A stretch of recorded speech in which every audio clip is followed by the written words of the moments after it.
everyone. Welcome back to the UnHolier Podcast. I'm your host, Jenny Smith, and today I am joined by Joanna. Joanna is a survivor of a cult that was out of Washington State, and she's also a survivor of sexual assault. I know that episodes like this can be very difficult to listen to and or hard to watch, but I just encourage you to stay put, listen to her episode, and support her story. So let's get started. Welcome to the podcast, Joanna. I'm so happy to have you here today and to just get into your story. So for those who don't know you, tell us a little bit about your background and maybe where you're from and all that good stuff so we can dive into your story. Well, thank you. Hi, my name is Joanna. I am overly a shy person, so this is kind of hard to just talk. But when I get more comfortable, I live in Washington State in Vancouver. I was born in Denver, Colorado. I lived there for a short time. My family moved to California, but we moved back when I was about 5, I believe. So I grew up in Colorado until I was 14, and then we ended up moving to Washington.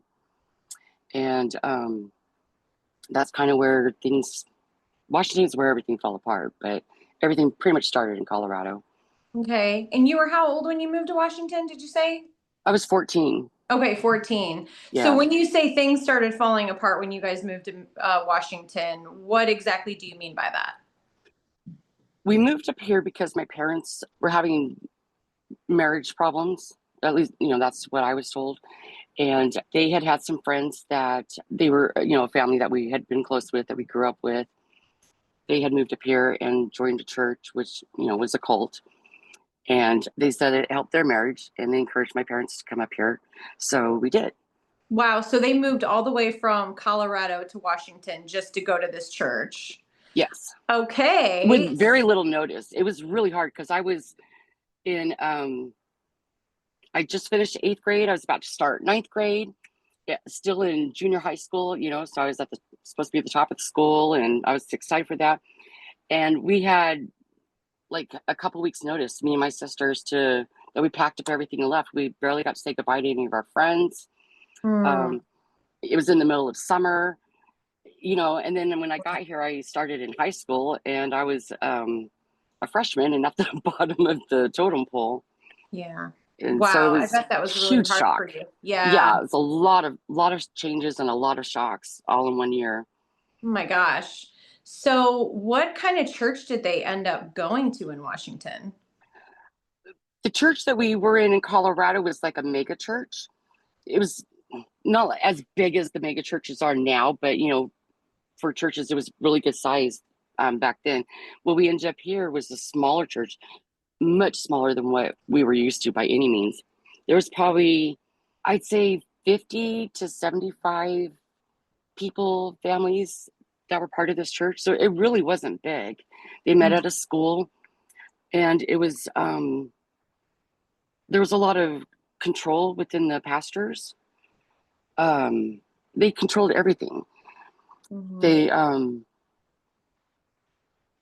I know at one point they were taking my mother for marriage counseling, but not my father. And then she would come back and she wouldn't speak to him for a couple of days. Oh, wow. Yeah. Oh, that sounds like that was really helping. Yeah, they didn't like my dad. And I don't know why, but they didn't like him. Okay. I mean, well, he puts off vibes. There's a reason for that, I guess. But they didn't like him. The counselor didn't like him, or the pastors. The pastors didn't like him. Okay, but they were the ones who were like, you need to come up here and get counseling for your marriage? It was their friends that encouraged them to come. Okay, the friends that encouraged them to come. Now, what religious affiliation is this church? Do you recall? It's Christian, non-denominational kind of type of thing. Yeah. Yeah, that's all I've ever gotten out of when I've ever asked. Okay. I wonder if there was any affiliation to the mega church that you went to when you were in Colorado, if there was any affiliation to this church No, whatsoever. Because I no. know the way that I was raised in the independent fundamental Baptist religion slash cult, a lot of them say they're independent of each other, but they're all like affiliated. It's like Yeah, a big somebody came from syndicate. there and started their own church. Yeah, no, it wasn't like that. These Okay. people actually had originated from Utah. And I believe that they had had their own, a couple of churches there that, they did their thing with, and they left and came to Washington and started over and started another one. They, I watched because, the rules and stuff of what they put on everybody.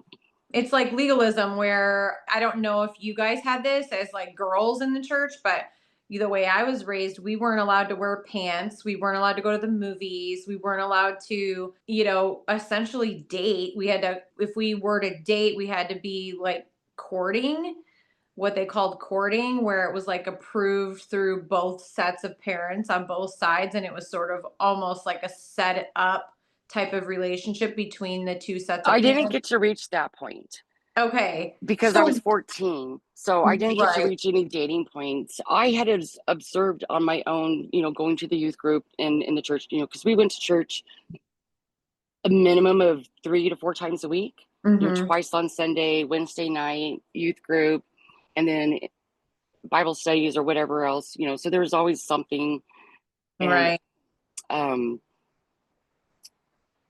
there was different kids that they would just get rid of. Mostly it was the boys. It was the teenage boys that they found a way to just get rid of. They would start And rumors about him like, oh, he's gay. The pastors oh, did it. wow. And And get rid of, what do you mean? Just say like you can't come to the youth group anymore, you can't come to the the church, or like families would send their kids away. I don't know where they sent them to, oh, but they just said oh, they got rid of their kids, okay. So this is just kicked them out. probably yeah, so just from my own experience in the church and also with, this podcast, most likely they were sending them to a troubled teen institution. Some of them or different family members, if they could find a family that would take them, which probably a lot of them went through the foster care system because that's what the pastors had threatened me with. Um, Mine started with my dad hated it here in Washington. He Mhm. really, really wanted us to move to California. And that was his big goal was we were going to go to California. And after we had been here for about 6 months, we had gotten our own house. He packed up the car and left to go to California to get a job and a place to live, and then was going to come back and get us. And so it was my mother and myself and my two sisters that got left behind, and the church was going to be there to help take care of whatever. But I don't know if there was more in the works or whatever, because I was a kid. I wasn't privy to much, but he didn't make it out of state on his own because he went and got drunk and got arrested. My mother, I woke up in the morning. I didn't want to go to school. I just woke up and had a feeling. And I went in and said to my mom, I was like, I really don't feel like going to school today. Can I stay home? She goes, yeah. There's no argument, no, oh, I'm not feeling good, that stuff. She just said, yes, go get back in bed. And I was like, oh, there's no fight. So it didn't feel right. Yeah. And as I was going back to my room, I heard the phone ring and I couldn't hear what she was saying because her door was closed. Later on that morning, a whole bunch of people from the church just like descended on our house. They packed up everything we owned. It might have been the next day. I don't know. They just packed up everything that we owned, and they were putting us in hiding, and they were hiding us from my dad. They started talking about how horrible of a person he was. Everything that we'd ever been taught about sin and what's bad and whatever, that's what he was the epitome of. Did Is you what believe that? No, some of it.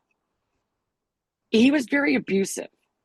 He was abusive? He Okay. was incredibly abusive. So I grew up, I got beat over everything, was spanked. I call it beat because it was beatings to me. But he punished me and spanked me till I was bruised and couldn't sit down. Mm-hmm. And it lasted until I was 14. And it was humiliating and it was awful. And so I had a lot of fear and resentment towards him. But when we moved up here to Washington, some of our dynamics started changing. I started speaking up for myself a little bit. I don't know where I got the nerve, but I did. I did ask one time, when do I get a chance to? I didn't want to go to church one night. And he told me, don't be ridiculous. We always go to church. And I just didn't want to go. But I had to go. And so I went, and I was sitting in the back, and everybody's standing up singing. He turned around and he saw me sitting with my feet up on the seat in front of me. And he walked over to the back door and he gave me the little out. So I got up and walked out, and we went outside. And he is like, what is your problem? I'm like, I told you, I don't feel like being here. Shouldn't you go to church? I'm not saying I don't ever want to go to church again. I'm just saying I just didn't feel like being here tonight. Yeah. Shouldn't you be in church because you want to be there? Mm-hmm. And he just kind of started, he looked at me and he's like, oh, and he started listening to me. And we actually had a really nice conversation that moment. But while we were talking, the pastors were late to church, and they arrived. There was a small crowd, probably about 6 or 7 people that arrived late. The 2 main pastors and a few other people with them. And as they came around the corner, they came in, kind of ran into us, and then they went in and did whatever. And then we went in. They later on used that moment and said that they witnessed him dry humping me, and that when they walked around the corner, my face was flushed as with orgasm. What? Yeah. And Yeah. that isn't true? No, not even close. Not even Wow. close. Why would they say that? Because he came back. They told him to stay in California and not come back, and to never contact any of us again. He's like, I'm not leaving my kids. Mhm. And so he came back to Washington, and they told him if he didn't leave that they would make sure he did. And so they took me, the pastors themselves, the head pastors, they took me. They said, hey, let's go and talk, because they knew I was having a hard time with my mother. I had stayed with some different friends. I had a lot of emotions. Everything was turned upside down in our entire world. I was being told right was wrong, wrong was right. My mother was completely unavailable. My father was gone. I felt alone and lost. And so they're like, let's go get some ice cream. Let's go talk. I'm like, okay, great. Somebody's going to talk to me. And instead, they took me to see a prosecutor. Were they trying to get you to say something about your dad so that they could get him put in jail? Yes. Okay, And so they did. So it was, that is a big part of a lot of the trauma too. It was this time at the prosecutor, because of the way I was raised with, you respect your elders, children are seen and not heard, you do what you're told. He asked me questions, I would answer, and then he would twist my words and make them sound so vile. And that's what he wrote. He wrote my statement. And after several questions, I got upset and I yelled at him. And I said, you want me to say he raped me? I'm not going to say that because it didn't happen. And I stood up to walk out the door. And he stood up. He was a big man and an authority figure. And he stood up and told me to sit down. And then he shoved the paper at me and a pen. And he said, read it and sign it. I signed it and I ran out the door bawling. wow. And then Okay, so if you don't mind me asking this question, please. you don't have to answer it if you don't. But did your dad ever sexually assault you in any way? Yes. Okay. So I'm wondering if your mom went to the pastors, told them, was she aware? I'm assuming she knew, or maybe she had suspicions of it. If she knew, she didn't care, because this, what had been happening all along. It was the way he punished me. I had to literally disrobe in front of him completely and then stand there while he lectured me about how horrible I was and this is what God wanted and, spare the rod, spoil the child, all that kind of crap. And it hurt him more than me. Then I had to bend over his knee while he beat me. And it had a whole process to it. I couldn't cry too soon. I couldn't cry too loud. I couldn't cry too soft. I couldn't fight back, because everything would make the hits harder and longer. Yeah. So, and then I had to stand there in front of him even longer while he lectured me again about what a horrible person I was and how it was all my fault. So that was, he was absolutely humiliating. And he went to prison for that. He went to prison. It was second degree incest. And it was for the way he punished me, for the humiliation but literally it was for one incident and it didn't cover the abuse of the beatings. Mm-hmm. Okay. But he's in prison now or? No. This was years and years and years ago. Okay. Because it sounds to me like he was not only punishing you, but making you stand there naked while he punished you. He was also like trying to desensitize you towards that and he was trying to groom you. So yes. And nobody explained any of that to me. Yeah. So I defended him because I didn't know. I didn't understand. I'm 57, 56. I'm sorry. I'm 56. And I am just now really seeing what I have been through, different ways that it's affected me, ways that I still need to heal. There's so much healing. I don't know if it's ever going to end. Healing, we say this, David and I say this all the time. Healing is not a destination. You're never going to be fully healed. It's a journey. It's an ongoing process that you really have to stay up on because it is part of your mental health. And just like physical health, spiritual health, mental health is just as important, if not the most important thing. Because if you're not mentally healthy, then everything else is just going to kind of fall in line with that. And that's a big problem with our system too, because I called for help. I asked my doctor and I got a referral and they called me, but only wanted to give me medication. Yeah, of course. But you gotta find the right therapist. No, when I said that I wanted therapy for trauma, she's like, oh, you don't want medication? I'm like, no, I'm trauma therapy. And she's like, oh, you need therapy. Yeah, that's months out. She said they really couldn't help me right now. And I'm just like, okay, great, thanks. Yeah. Bye. And I'm curious too, if the pastors or the pastors' wives offered you any help or counseling? No. And no. Those pastors were evil people and they're both dead now.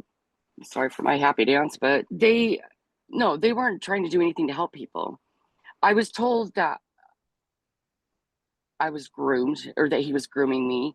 Yeah, or absolutely. At least I heard it, but nobody explained any of it to me. Yeah, right. You don't know what that means. When you think grooming, you think of like grooming a pet or a dog, you think that's the word grooming. That's the grooming I know. What are you talking about? Grooming. Right. Okay, so just curious because I'm hearing what you're saying. I'm getting this picture of your father who you have defended, and it kind of sounds to the listener maybe that you are a little bit still defending a little bit because you're like, no, you're not. No, I'm no contact. I'm completely no contact with both my parents now. Okay. So the question that I had was to somebody that's listening, they may think, well, the pastors did the right thing by taking you to the prosecutor to say what your dad had been doing to you. Whereas we talk to many, many people who have been abused within the church walls and the pastor or pastors ignored it. They ignored it. They don't go to the authorities. They do nothing. They try to deal with it internally. And they might move that individual, the abuser, to another church, or they might just say, well, you can't have a leadership role or something to that effect, but they won't alert the authorities. So mine was done as a control. It wasn't for me. And it was a control thing. I was threatened with everything. I was threatened. Basically, the biggest threat was they were going to put me in foster care, that I would be taken away from my family, that I would never see my sisters again, that I would just, who knows what would happen to me. I would Mm-hmm. end up in some group home, and the unknown, all this fear was Yeah. instilled on me. So that was to try and keep me in line to say what they wanted me to say. Mm. And when I didn't stay in line, and then I reached out to my dad because my dad came back in town. We got caught because I saw him, and we got caught together by somebody from the church. And so I got put in foster care. That they followed through on the threat. And my mother took me into the welfare office and just turned me over. I remember sitting there in the interview, and I just sat in the corner crying. And I was like, how can you say these things? Because she sat there trying to make me out like I was just this horrible, out of control person. And I was a little bit more outgoing then, but we were very, very controlled because of the environment we grew up in. We were good kids. We weren't loud. We didn't do anything wrong. I didn't smoke. I might have tried a cigarette or two by then, but that was the extent of it. And she's telling them that I smoked, that I was doing drugs, that she just knew I was having sex. All these things that I grew up thinking were just the most things that made people horrible, because they smoked, because they did drugs, because they had sex, that made them horrible people. We Mm. weren't like that. We were Christians. That's how I grew up. So, Yet you had this abuser who was your father in your own home. yeah. I mean, Yeah. yeah, So, yeah, when that's they took crazy. me to the prosecutor, it wasn't for me. They weren't doing it for me. They were doing it, they took it, they were controlling me, and they did it to control him. So he did end up going to prison, but he only went to prison for like 3.5 years. And he, from then on, told me that it was my statement that got him convicted. So I carried that guilt with me for many years, that Mhm. that situation that I had no control over in that office is what got him convicted. But now that I'm older, and I'm seriously 56, and I'm finally looking back, and I'm like, I never lied. I Mhm. never lied. And why did I have to feel so bad about it? Why did he always make me feel bad about it? He did. Mhm. I carried all the guilt. I felt bad when he was in prison. I spent my foster care allowance money. I got $20 a month to buy essentials, like shampoo and toothpaste and stuff like that. $40 when I was in my permanent home. But I used that money to pay my friend's gas money so they would drive me to the prison so I could have visitation with him, which I can't believe that was ever allowed. As Mhm. being his victim, I can't believe anybody ever allowed that to happen looking back, but they Mhm. did. Well, it makes me sad that not only did your mother fail you, but the church failed you and they weren't there for you. They didn't help support you throughout the process, but also afterwards. I hate that for you. I hate that it's like, oh, let's just get rid of her. We don't want to deal with her. And then how many foster homes did you go through before you turned 18?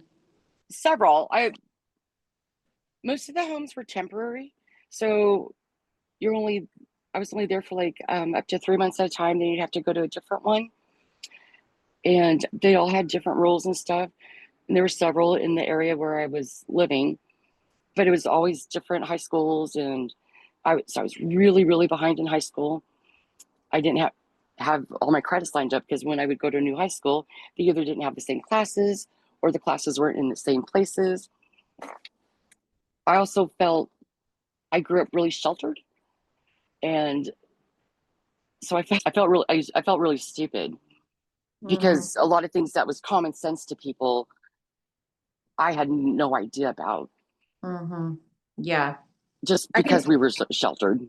I can totally relate to that. It's like when you are so sheltered within the church and you're not able to really have relationships with people outside of the church or outside your family, it's like when you grow up and you get out of that, or you grow up and you get a secular job or whatever, you almost don't know really how to interact with people. It's a little bit like you are a little bit awkward. You do kind of not know some of the terms and stuff that the average person talks about. I mean, my husband, he straight up was like, "Are you from another planet?" Because like, how do you not know what this means or what that is, or you've never done this or that? It's, yeah, that's like a real thing. You're There was isolated.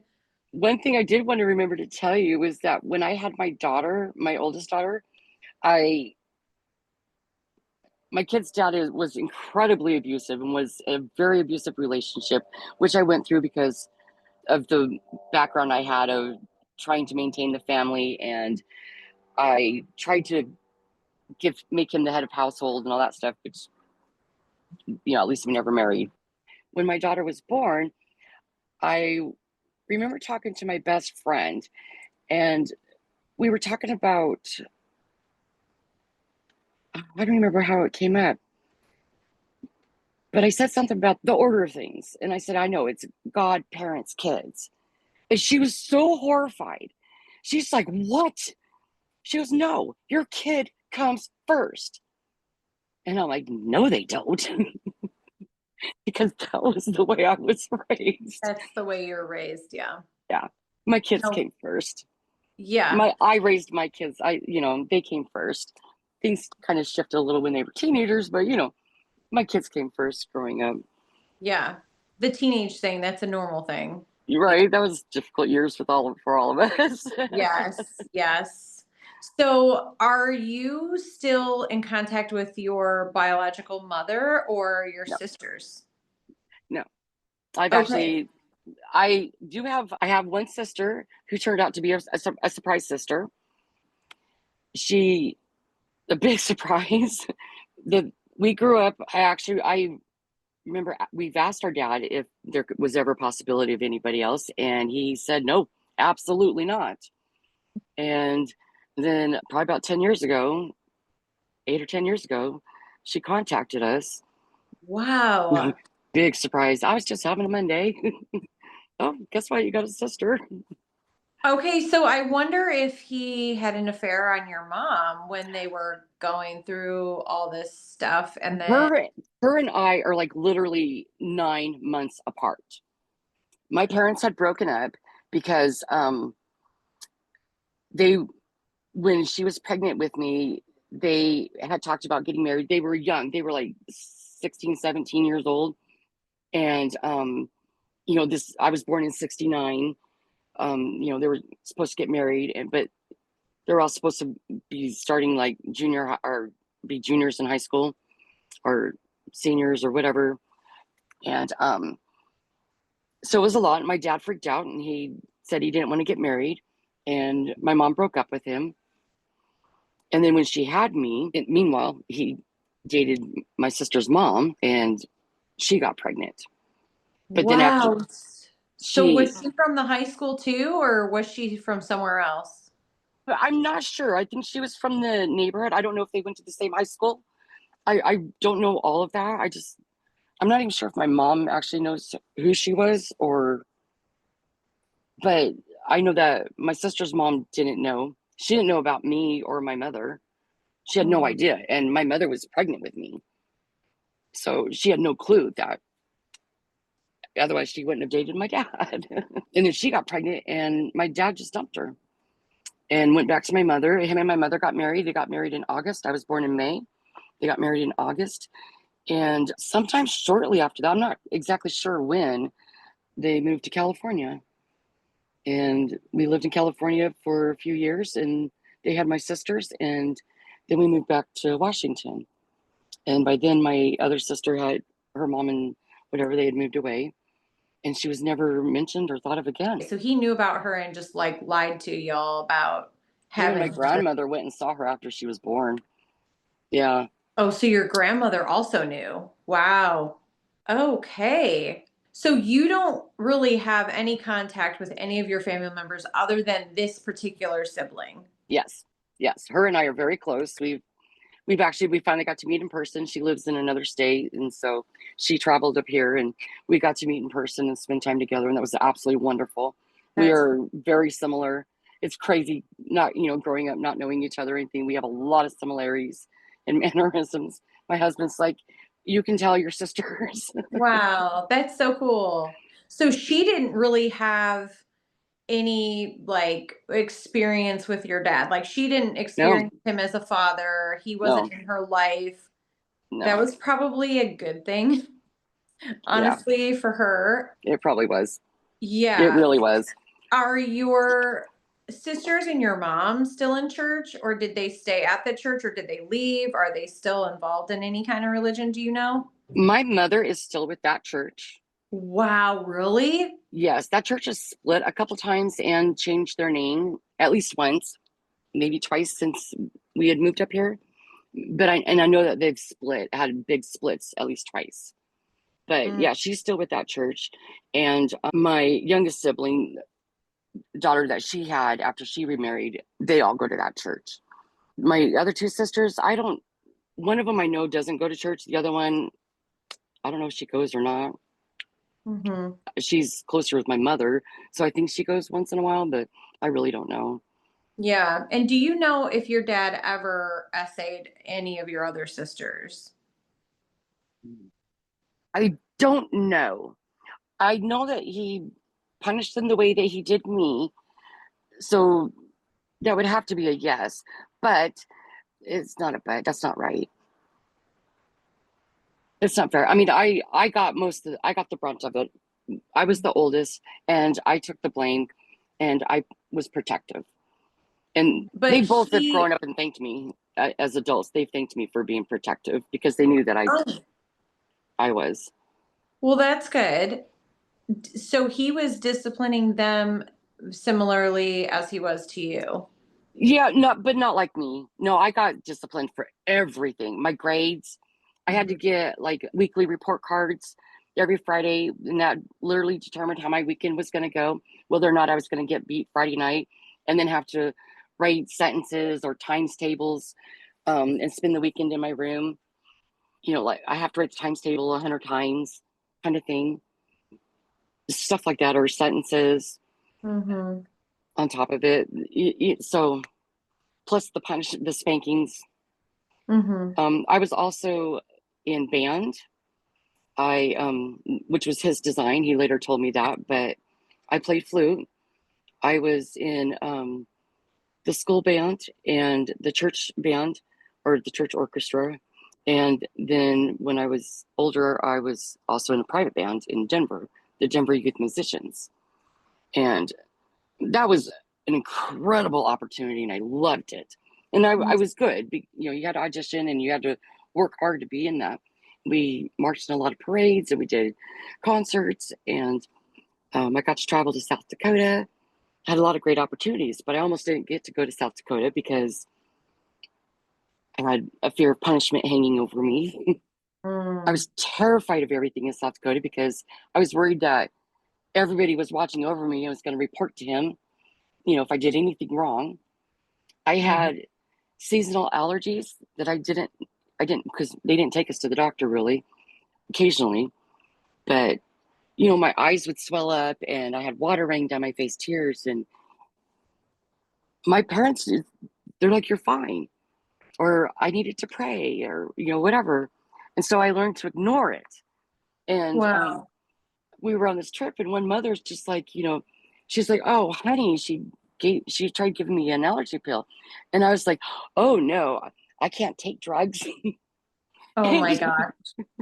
she's Yeah, like, because that's how you were taught, right? You can't take anything, and that's a pretty common thing in the that church was too. A lot of that was churches a street drug to me. That for all I knew, because you didn't know. I had no idea, no Yeah, you were clue. just taught that any medication is drugs and don't take it. She begged me to take it, and I finally did. And I expected to start hallucinating, and yeah, I mean, I was a little scared, but I was so happy when I got all this relief and I could see again, and people quit asking me what was wrong Yeah. because I didn't look upset. Joanna, I keep going back to, in my mind, just how disappointing and disheartening it is to know that no one in the church was there for you, that they didn't reach out even after you were taken into foster care. Nobody came to help support you or encourage you or Nobody knew. even Nobody knew. pray with you, though. Yeah, but the pastors did. Nobody knew. Yeah, but Nobody you else. said the pastors were telling you if you didn't do this, you're going to be sent to foster care. So they had to have known when you disappeared and you Yeah, didn't, but that's they, because I was a bad kid. I got sent right. away from But the they church as knew. a bad kid. That's, so it was a relief for the people in the church to be rid So of they're me so their seeing, kids were protected. My I, mother had to protect my sisters from me. yeah, so they're seeing you're going to church with your mother and your two other sisters. And then all of a sudden you're not there and the two sisters and your mom are there. Mhm. They knew you went somewhere and nobody did anything about it. Nobody cared. Tried to Yeah. contact you. Nobody No, tried to help. no, And that's the no. sad part to me. Is like Yeah. the church is supposed to be a safe place, a haven, a place that people who are having issues or need help can get help. And they certainly weren't that for you at all, which is really No, sad. Do you go anywhere now to church? no, no, Okay. Do no, you still like practice Christianity at all, like even on your own? no, no. I I don't know how I believe. Mm-hmm. I know there's more than me, Yeah. because Yeah. there is, but Yeah. I don't know what or how. I don't think I feel that the God that they preach about is a selfish, hateful kind of God with, you have to do it God's way with your free will, otherwise you go to hell. It's a hard And one to explain. yeah, well, It's a hard one. Yeah. It's a hard yeah. one. I've And often struggled most with of those that. people saying it, like my parents, I'll go to hell. See ya. If that's your heaven, please put me in hell. Anywhere else. Yeah. And I've had other really close friends who have said the same thing. And I do see where they're coming from. And just know you're not alone in those feelings and thoughts that you're having about God. I have had my share of what I like to call Lieutenant Dan moments. And if you've ever watched I the love that movie. the movie, yeah, if you've ever watched the movie Forrest Gump, I have had my fair share of Lieutenant Dan moments where I've just like, Bring it on. yes. And, I think that God isn't afraid of those moments. He's not scared to challenge your thoughts and your questions. And I think that for me, I'm not an atheist or an agnostic. I'm still a believer, but I totally, totally understand why people would be I agnostic or atheist. I'm more universal. It's more of a universe and intentions that you put out. Hmm. Um, I think there's a lot more that way. That's kind of how I Yeah. live and feel. Yeah.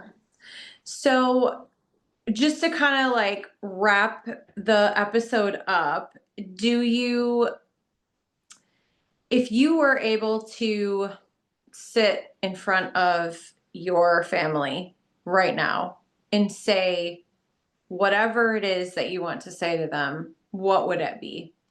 Um, Oh, it's a I loaded question. That is a loaded question. If I could say something to my father, I would tell him I never want to see him again. I don't ever want anything to do with him. I don't want to be in his will. I don't want anything from him. Same for my mother. I'm I feel my mother's never liked me my entire life. Mm. I'm sorry she had me. I'm sorry she had to deal with me. We part ways. By my sisters, I choose me. I choose me and my family, my kids, my family.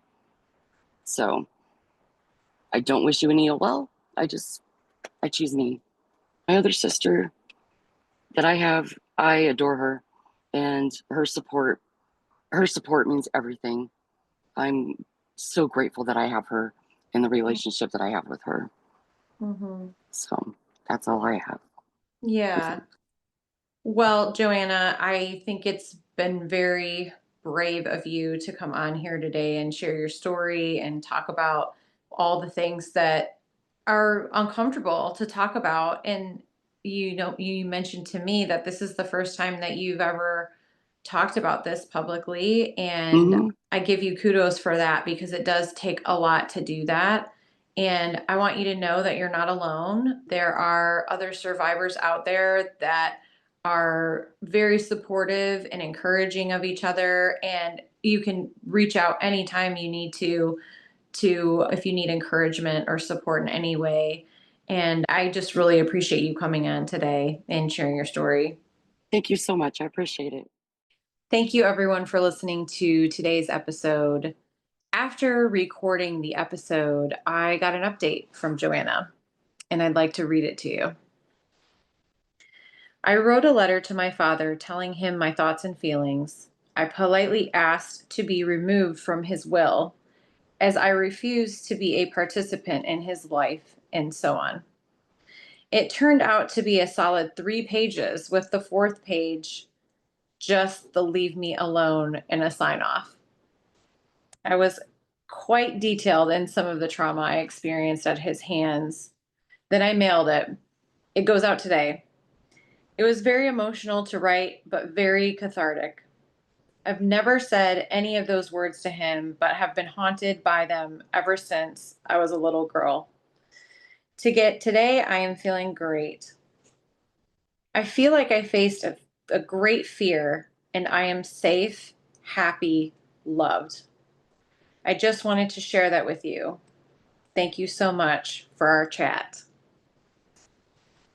I think that sometimes when we go through trauma as a child, it often doesn't come to the surface until we are much older. In Joanna's case, she's 56. So a lot of the things that she experienced at the hands of her father, she didn't understand at the time.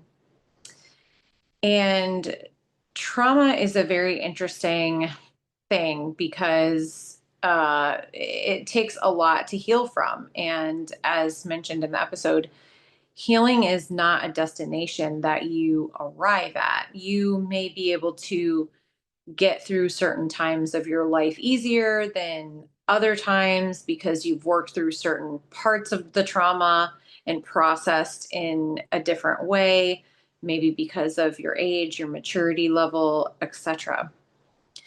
But healing is a journey. And if you feel like maybe you are stuck in your trauma or you're triggered by something that maybe comes up unexpectedly, just know that that is totally normal. And you are not alone in the fact that healing does take time. So, again, I am very happy to report that Joanna is doing well. And she was very, very nervous after we recorded, thinking that maybe she would have some things come up to the surface and feel triggered a day or two afterwards. But she said it was actually very, very healing and therapeutic to her. So, again, I know this episode is a difficult one to listen to, but just because we don't want to have these difficult conversations doesn't mean that these things do not exist inside of the church and inside of Christian homes. Thank you again for listening. Wait. Before you stop listening, I just have one thing to say. This is the boring part, guys. It's the legal jargon. Just wanted to make a disclaimer that anything you hear in this episode is all alleged. As you know, everyone is innocent until proven guilty in a court of law. Although we do believe victims and we support survivors and believe their stories, we do have to be careful with accusing people. Thank you so much for listening.